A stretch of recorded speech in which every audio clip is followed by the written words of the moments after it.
Muito bem, pessoal. Então, nesse vídeo eu vou mostrar para vocês como que a gente faz o acionamento de I/Os, né? Então, como a gente verifica, né, as conexões existentes entre as I/Os do robô e os dispositivos do sistema, tá? Muito bem. Então, nesse caso aqui, nós temos um dispositivo que ele possui, né, conexões de I/Os, que é o nosso alimentador. Então, como que as pecinhas, né, se deslocam ao longo desse alimentador?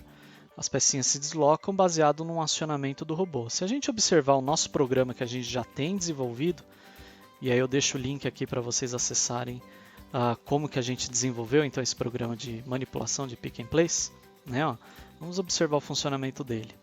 Então o robô vai, pega a peça, leva a peça, coloca a peça, né? Fez o pick and place ali e observem, o alimentador ele ficou então com espaço vazio aqui, ó, e as pecinhas não correram, né? Por quê? Porque depende então de um acionamento, como se tivesse, né, um atuador aqui movimentando as pecinhas para baixo. Então, para isso, né, a gente precisa fazer o acionamento de I/Os.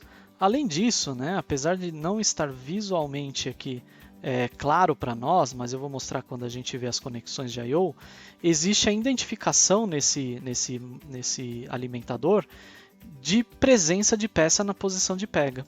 Então vamos ver como funciona isso, né?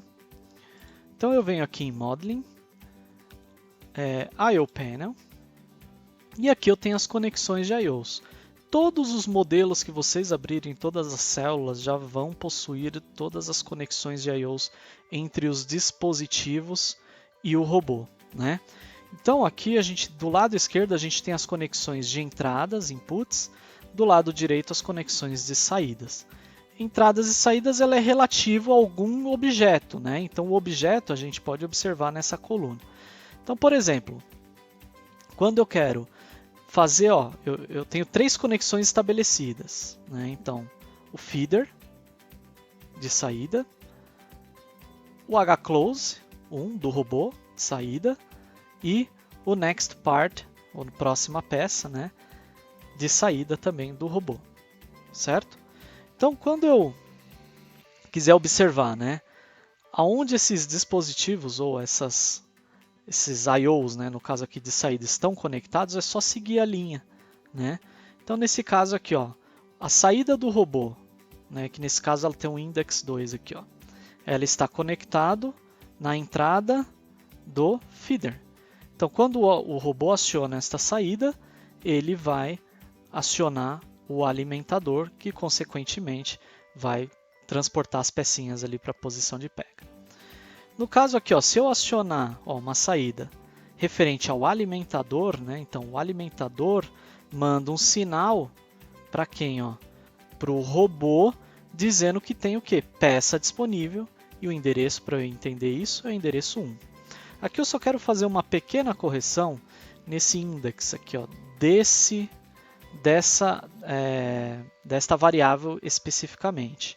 O index desta variável de acionamento aqui do robô é 1 e não 2, tá? Eu vou mostrar isso para vocês na programação. Isso é um bugzinho do próprio software, né? Quem construiu esse modelo aqui definiu, né, na lógica dele o endereço 1 e aqui colocou como 2, mas é 1, né? E eu vou mostrar isso para vocês. O restante pode seguir exatamente como está definido. Então, esses index são os endereços, né? São os endereços de I/Os aí de cada um dos objetos ou dispositivos, né? Então, para a gente fazer a alimentação de peças, né? Então eu vou acionar aqui a saída do robô, endereço 1, tá? Que consequentemente vai alimentar a peça. E para eu verificar se tem peça disponível, ó, part available, então entrada do robô, eu vou verificar isso no endereço 1. E a garra, a gente já tem um comando de abrir e fechar a garra, né? Mas só para vocês saberem, ó, se eu usar um comando de acionamento, é o endereço 902 que eu tenho que acionar para então fechar a garra. Se eu desacionar esse endereço, ele então abre a garra, né?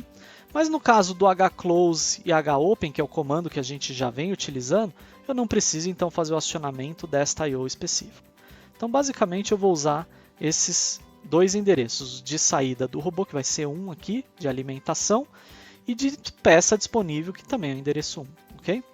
Então vamos implementar isso na nossa lógica. É muito simples de fazer essa implementação. Então vamos lá. O robô move-se para a posição P1 e abre a garra. O robô só vai se mover para a posição P2, menos 50, se tiver peça. Né? Então, se não tiver a peça lá, por exemplo, do jeito que está agora ali, né? Na nossa simulação, ó, não tem peça. Então, o robô vai ter que ficar paradinho ali. Ok? Então, vamos implementar essa lógica. Então, 35, eu vou criar uma linha intermediária aqui. E aí eu vou colocar um comando de wait. Wait m underline in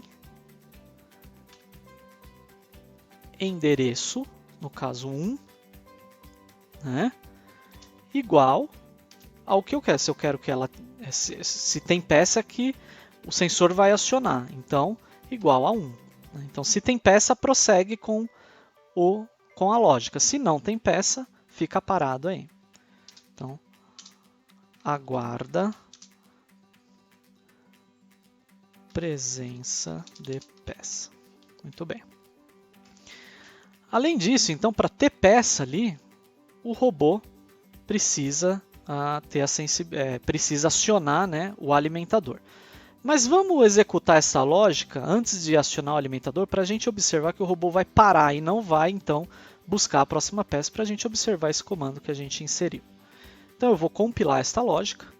Compilei.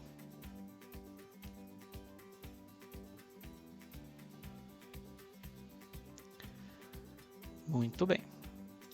E aí eu vou então vou resetar minha simulação e vou dar o play. Então tem peça, o robô foi buscar peça. Muito bem. Ah, desculpa, caiu no end, né? Então vamos criar uma lógicazinha só para ele retornar. Então vamos retornar aqui. E ao invés de end, vou até aproveitar essa mesma lógica e vou usar um goTo,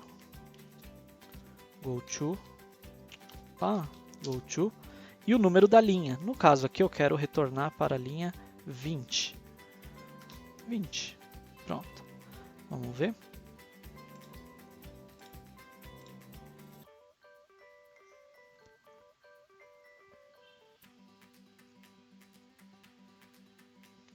Ok. E aí, play. Agora o programa fica cíclico. Muito bem, ó. Então parou nesta linha 35, então não seguiu a sequência do programa. Então vamos fazer o seguinte agora. Vamos fazer então o alimentador mover as pecinhas no final da movimentação. Então, logo no final da movimentação aqui, quando ele retorna para P1, então o que nós vamos fazer? Eu vou inserir uma linha 165 e aí essa linha vai acionar o alimentador. Então, m underline out, o endereço 1, né, igual a 1. Então, aciona alimentador. Muito bem. Vamos compilar essa lógica.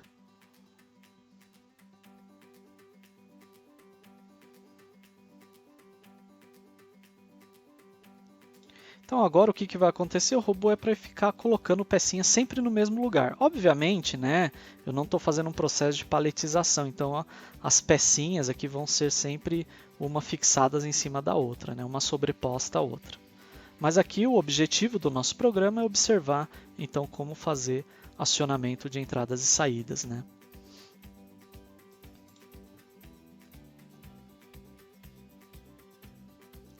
Então tá lá. O robô fez a alimentação. Pronto, agora sim as pecinhas estão correndo no alimentador, né? E como eu falei, como a nossa lógica é muito simples de um pick and place, então ela vai fazer. Ah, e um detalhe, né? Eu tenho que voltar esse mout para 0, né? Ou seja, ele é um pulso, ele precisa receber um pulso para então entender a lógica. Então vamos fazer isso. Olha só. Então depois que ele aciona aqui, ó, eu vou copiar esse comando e vou Então, logo aqui no começo, então vou criar uma linha 33 e essa linha vai ter o desaciona alimentador. E aqui então vai ser 0. Muito bem. Vou renumerar as linhas para facilitar, para melhorar aqui o meu programa, né? Então clica aqui no programa, Mitsubishi Renumber, só dá um OK, pronto, ele renumerou as linhas e aí eu compilo o projeto novamente.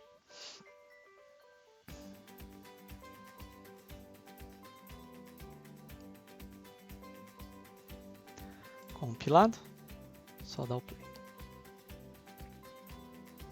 Então tá lá, o robô pega a peça, leva, deposita, vai acionar o alimentador, acionou, desacionou o alimentador, né, porque é um pulso, e aí vai ficar colocando então peças agora, lá. E assim por diante, né. Então, como eu disse, não é uma tarefa de paletização, eu só estou colocando, fazendo pick and place de peças e utilizando então agora as entradas e saídas do robô, tá certo? Muito obrigado pela atenção e nos vemos nos próximos vídeos que a gente vai fazer atividades ainda mais interessantes. Obrigado.